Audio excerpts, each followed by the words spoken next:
Hey there, Mercedes here from PrettyWebs.com, and today I'm going to show you how to make a metallic diamond plate pattern similar to the one you're looking at on the screen right now. We're going to start with a seamless pattern that looks something like what you're looking at on the screen, and then I'm going to show you how to add all of these effects to give you that nice diamond plate pattern. So with that, let's get started.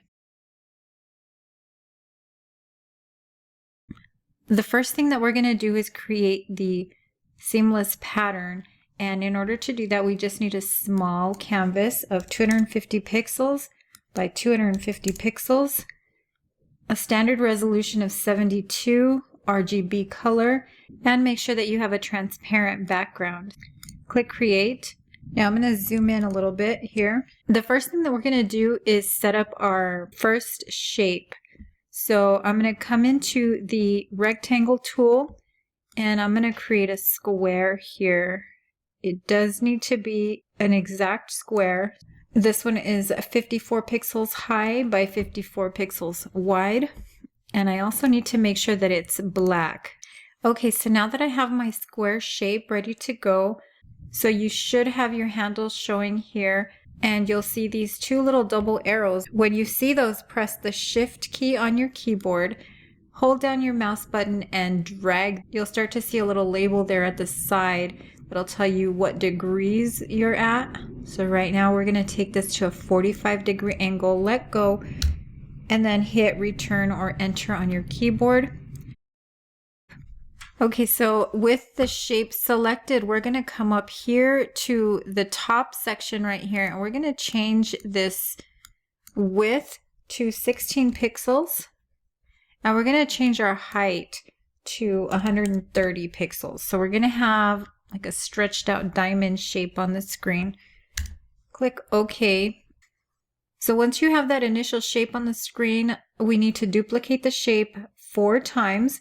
So we have that selected. I'm going to hit the letter V on my keyboard to make my handles come back up, and I'm going to hold down the Option key on a Mac or Alt key on a PC, and then I'm just going to come over, and when I see these double arrows like that, just hold down my mouse button and drag, hold down my mouse button and drag, and then do it again. We're going to do that 4 times. Now I'm going to come here to the Layers panel, and I'm going to grab 2 of those, and I'm going to hold down my Shift key, wait for my little bendy arrow, and then drag that down to 90 degrees.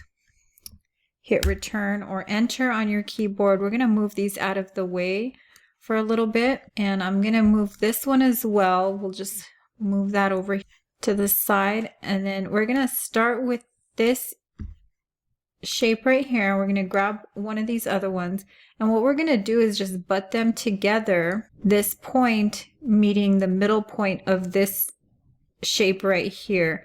Once you have them close enough together, hold down the Shift key and the right arrow key, and that's going to move it 10 pixels away. So we don't want these actually touching. We do want them to have some space. So we're going to do that, and then now we're going to grab the other vertical shape and we're going to bring that underneath. And don't worry that it's going off the screen at this point. We're going to move everything in a little bit. Right now we have the points touching. I'm going to hold down my Shift key and the down arrow to give it some space. And then I'm going to grab the last shape and I'm going to do the same thing. I'm going to butt that up to, butt this point up to this middle point here of this shape. Hold down my Shift key and then the left arrow to get that moved over. Now that I have my general shape together, I'm going to come over here to the Layers panel, holding down the Shift key, grab the first layer and the last, and then we're going to move those up a bit. Command G or Control G to group them. So make sure that you're in the Move tool. Hold down the letter V on the keyboard if you don't see these handles. And now we're going to grab the corner handle again, just like we did before. Hold down the Shift key and we're going to drag this to 45 degrees. When you have it there, return or enter on the keyboard. Bring the size of this up a little bit. And I'm going to leave it at 215 pixels. Press enter, hit Command A. This is going to select the entire canvas. What I want to do now is center this on the screen.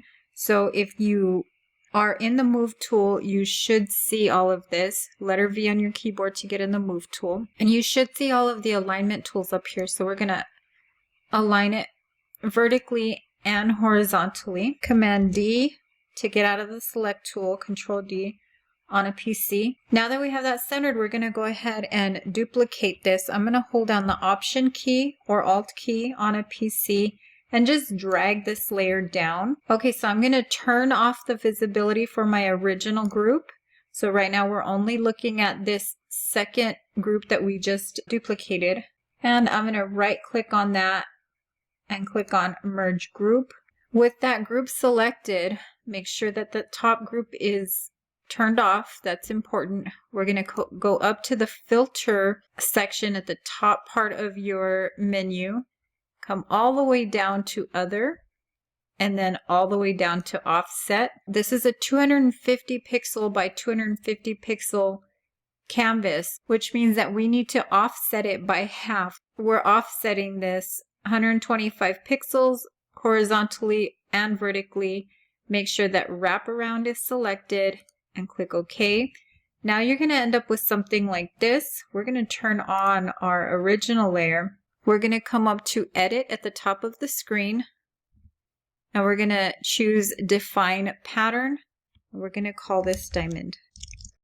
Click OK. So we're done with this portion. Now we're going to go into a new document and add all of the extras in there. Our new document is going to be 1500 pixels by 1500 pixels, 72 resolution, RGB color, and a transparent background. I'm going to click Create. The first step we're going to take in this new document is create a background gradient. So we're going to come here to the gradient tool. Now up here we're going to be using a silver metallic. If you don't see it up here, you'll come to the little gear icon and then come down and choose metals. You should see all of these up on your screen. So we're going to go ahead and choose the silver metallic. Make sure that it is in reflected. Your mode is normal and your opacity is 100%. We're just going to start somewhere around here and then just create a diagonal line to fill that with the gradient. We're going to go ahead and add a adjustment layer, a pattern adjustment layer. So we're going to choose pattern here at the bottom. And you can, it's automatically picking up the last pattern that we created, which is our diamond plate. If you wanted to choose something else, you just go here to the drop down menu. But this is the one that we want to use. You can scale this up as much as you want or down as much as you want. So I think we're going to scale ours to 50% and click OK. Now we're going to add a new layer, new transparent layer, and we're going to bring that underneath this pattern. I'm going to choose the pattern layer, right click, and choose Merge Down. Now we have just a transparent pattern here. You can see that that's transparent.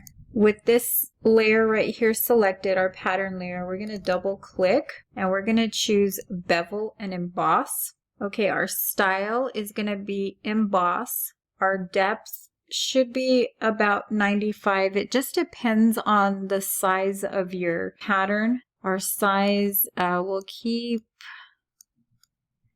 going to keep the size about 7, looks pretty good. We're at a 90-degree angle and everything else can stay the same. 50%. We'll just keep all of these at their default. And now we're going to come in and add a gradient to that pattern as well. So click on the gradient down here. If your silver gradient isn't showing up, you'll just click on the gradient here, choose that gradient from the menu, and you can adjust these as needed if you want darker, lighter colors. We're going to go ahead and leave that as it is for now.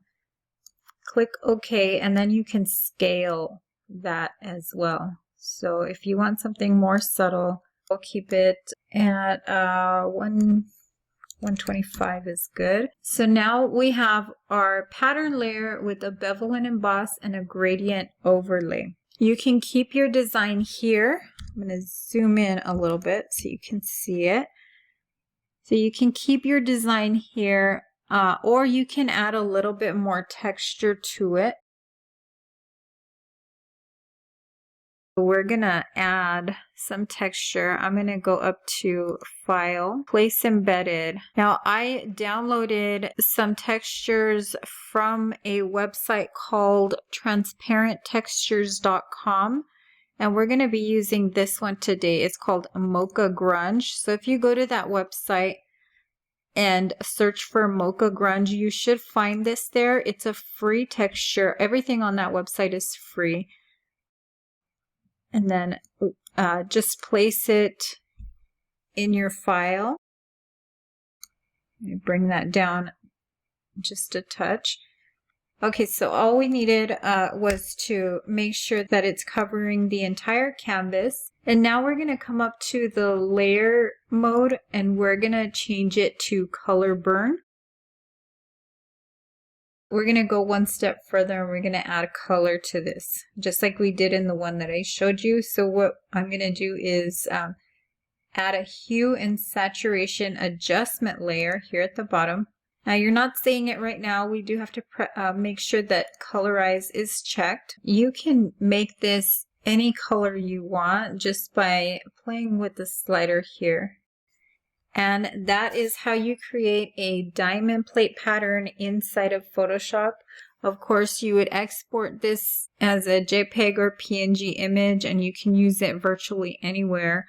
If you like this video, make sure to hit that like button, share this video with your friends, subscribe to this channel, and hit that little bell to make sure that you get notifications every single time a new video comes out.